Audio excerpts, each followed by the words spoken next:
मी तुम्हाला सोडणार नाही, चला आता सागर बंगल्यावरच येतो असा इशारा मनोज जरांगे यांनी दिलाय देवेंद्र फडणवीस यांना आणि ते सागर बंगल्याच्या दिशेने जायला निघाले। माझी काठी द्या असं देखील जरांगे यांनी म्हटलं, पण त्यानंतर लगेच काही तिथले स्थानिक जरांगेंच्या दिशेने गेले आणि ते जरांगेंना समजवण्याची विनंती करतात आणि हा सगळा गोंधळ आता स्टेजवर बघायला मिळतोय, जिथे जरांगे उपोषण करतात त्या अंतरवाली सराटीमध्ये।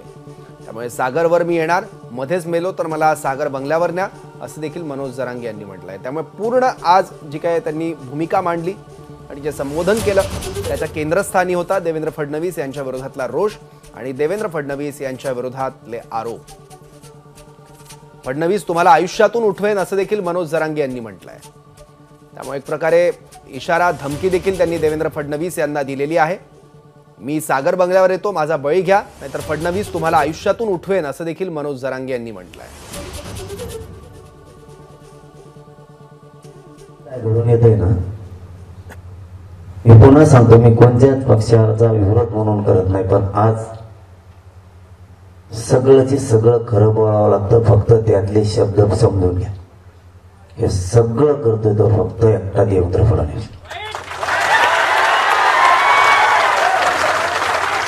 मला जे घेरलंय ना, मराठ्यांचा दरारा पुन्हा एकदा राज्यावर निर्माण झाला आणि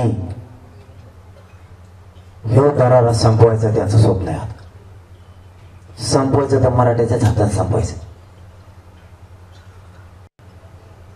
याच्यात एकनाथ शिंदेचे सुद्धा 2-4 लोक आहेत, शिंदे साहेब सुद्धा,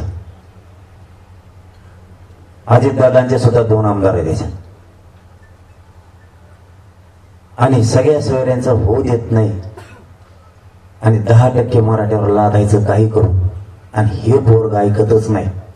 हे पोरग एकदा संपलं पाहिजे, नाही त्याचा गेम तरी करावा लागल, नसता याला बदनाम तरी करावं लागल, नसता याला उपोषणात मरू द्यावा लागल म्हणून 16वा दिवस उघडा, नसता याचं काहीतरी करून कमायना, पॉयझन देऊन कमायना सलाईन मधून, म्हणून मी परवा रात्री सलाईन सुद्धा बंद केली किंवा याचा एन्काउंटर तरी करावं लागेल। हे देवेंद्र फडणवीसचं स्वप्न आहे, हे देवेंद्र फडणवीसला वाटतं। तरच तुम्हाला सविस्तर सांगणार आहे, पण देवेंद्र फडणवीसला एवढीच कुमकुम आहे ना, बैठक संपल्यावर मी सागर बंगल्यावर येतो, मला मारून दाखवतो।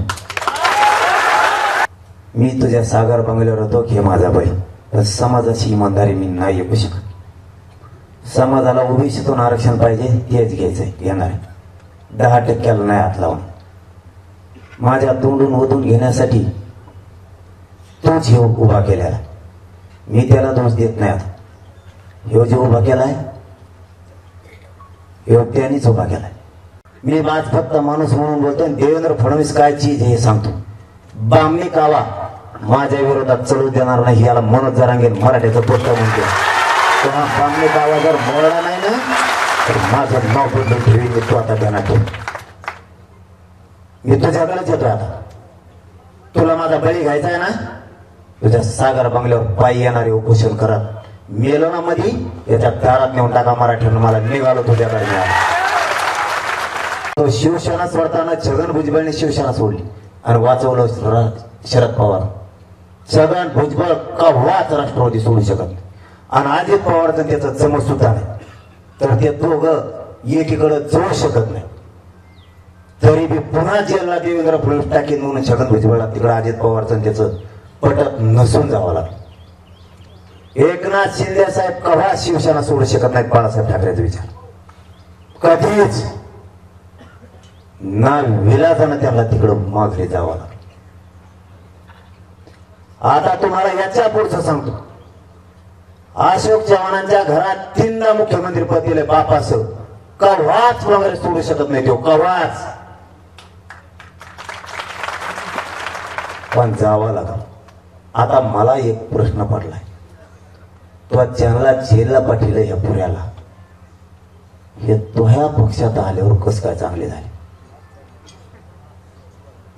आणि मला निष्ठा सोडायला लावून 10% तो घ्यायला लावणार, मग मी चांगला होणार ना, आरोप बंद होणार ना।